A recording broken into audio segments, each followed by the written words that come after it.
Happy Saturday, Evensong. It's such a joy to get to spend Saturdays with you. I hope you had a really amazing week and you're doing something really fun today and tomorrow to celebrate the weekend. We have some really great things happening. The first one is I am so excited. We are going to be reading Rev Mark's book together, House Divided, starting September 17th. And I would love for you to join us. So we meet every Thursday night at 5:30 on Zoom, and we talk about a couple chapters and kind of how it's making us feel or what we think, and it's a great opportunity for us to connect and kind of dive deeper into each book that we do. And so I hope that you'll join us for that. You can either let me know over in the chat when you say hello to us and let us know you're here, or you can shoot me an email at jkloeppel@gosaintandrew.com. I swear to you, planes fly over more when I'm recording for you all than any other time during the week. So I like to think that the planes are just saying hi.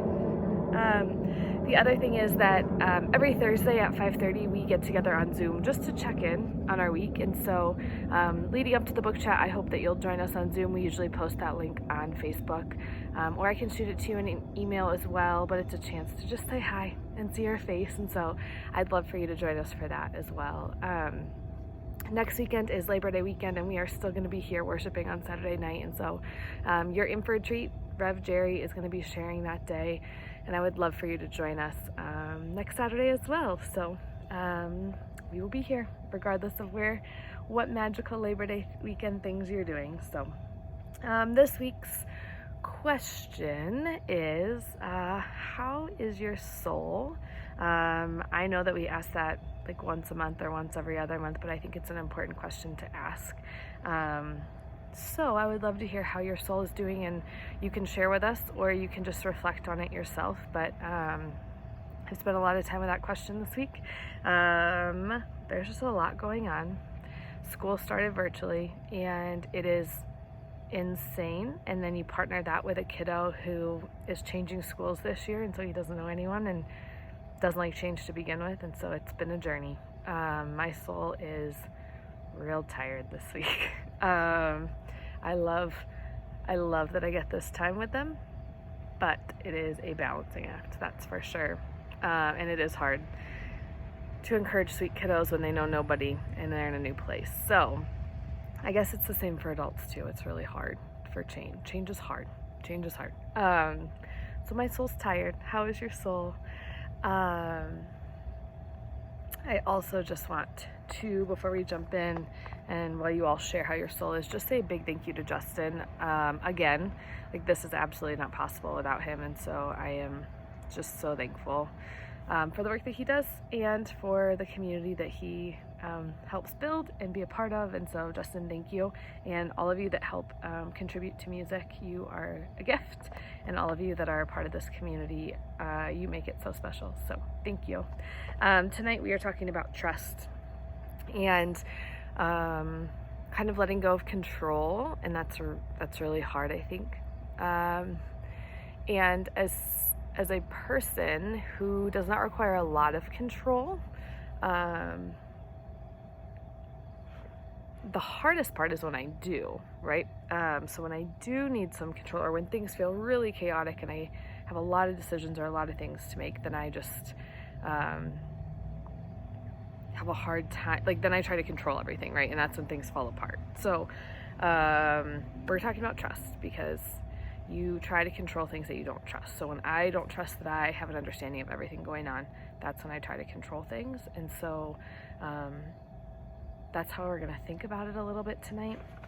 There's this domestic violence victim and survivor, and she's amazing, and her name is Caitlin, and she was sharing one time that she was stuck in this abuse for so long, and she for years, and had kids, and she knew that when she had kids they would likely become survivors and victims of domestic violence too, but she had hoped that kids would help shift the house a little bit. And she'll tell you now that she realizes that was not helpful, but what she'll say is, it took me a long time to get to a place to realize that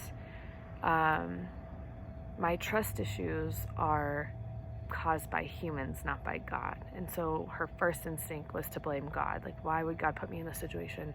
Why does God let this happen to me?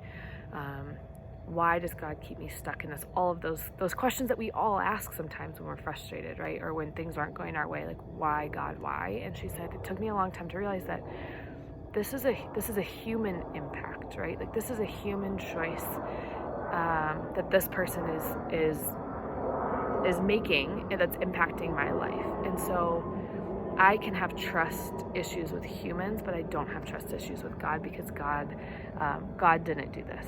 God's love is constant, and it took her a long time to get there, but her abuse was not God, and she'll tell you that. And I think that's a great reminder for all of us, right? As we look around the world and we wonder why God's letting things happen, it's not God, it's humans, right? And we have a choice in our decision making, and that's to listen to what God calls us to do, and that may be the things that we want to do. And that's hard to reconcile sometimes, but she will tell you over and over that she trusts God. She has a hard time trusting humans, and I think that's a beautiful way to differentiate. And there's a sweet kiddo that was so hungry. He hadn't eaten in days and days and days when he finally got to a place where he was going to be sheltered and then put into foster care, but he was fed, and he said, every time I'm starving, somebody shows up and gives me food, right? There's always one person that will show up with a meal or a snack or make sure that I've had food that day. And what I realize is that I can trust that God is going to put those people in my life, which I think is really beautiful. And the gift of that is that for him, he trusts that God is going to put the right people there. And he can trust that people are good, even though the world has shown him so many terrible things. And so he continues to trust that God will show up through other people, and that's beautiful too. And he said, God didn't make me hungry, right? God's not making me hungry.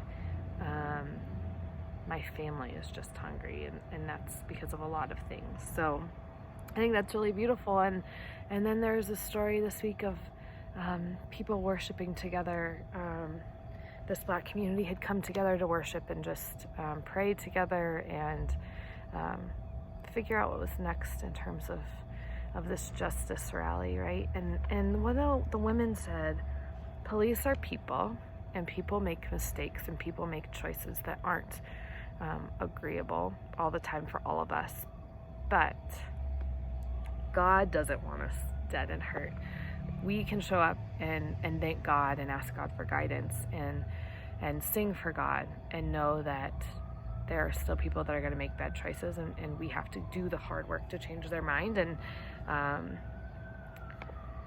she went on to talk about how that's not fair and how awful that journey is, but she knows that God wants them alive, right?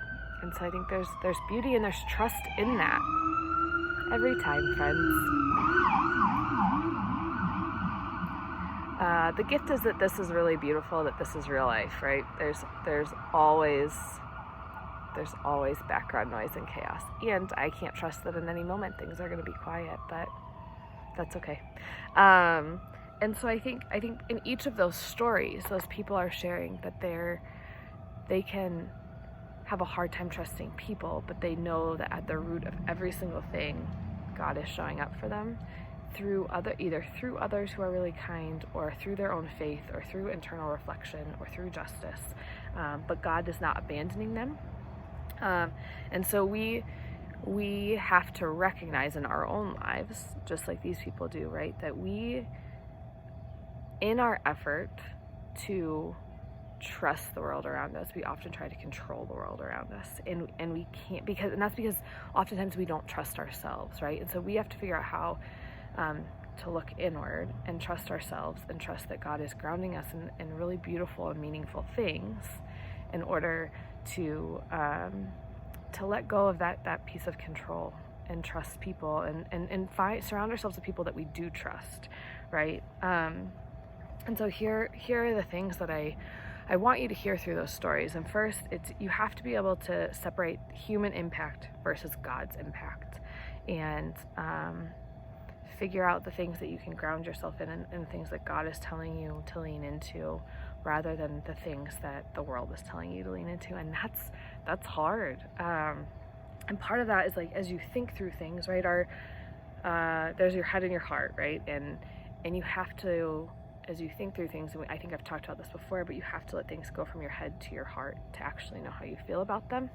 And so you can think and create all the scenarios and things that can go right and things that can go wrong, and all the possibilities, right? But until you let every scenario move from your head to your heart, and until you can feel that, till you can feel the emotions that come with each decision and each thing that you want to do, like, you can't fully understand, right? And so you have to trust yourself to feel those emotions and be able to decipher what they are, in order to trust yourself and trust the world around you. So the second thing is you can think through things, but to fully understand them, you have to feel them in your heart. When you feel it in your heart, you'll be able to trust yourself and trust God. And so it goes back to what we've been talking about, just grounding yourself in prayer and meditation and all of that. And so the last thing is find ways to return to yourself every single day. So create time for quiet reflection and meditation so that you can quiet the voices that are telling you all the things that you have to do, right? And I think that people we trust sometimes, because we all should have people that we trust, and I hope that you do, but sometimes they aren't really sure what's best for us, and that's hard too. But we can trust their voices, but until we get their thoughts and our thoughts down into our feelings and into our hearts, we have to we can't make decisions. So figure out a way to return to yourself. Figure out a way to let go of control, because you try to control things that you don't trust. And I think that's a really important reminder. And always be able to separate human impact with God's impact. So, Evensong friends, I hope that made sense with all the flyovers that happened. I wish they were like big jets or something magic that you could see, but please remember this week as you go through the week that you are loved and you are important and you matter, and we love you so much, and we cannot wait to see you again soon. Bye, friends.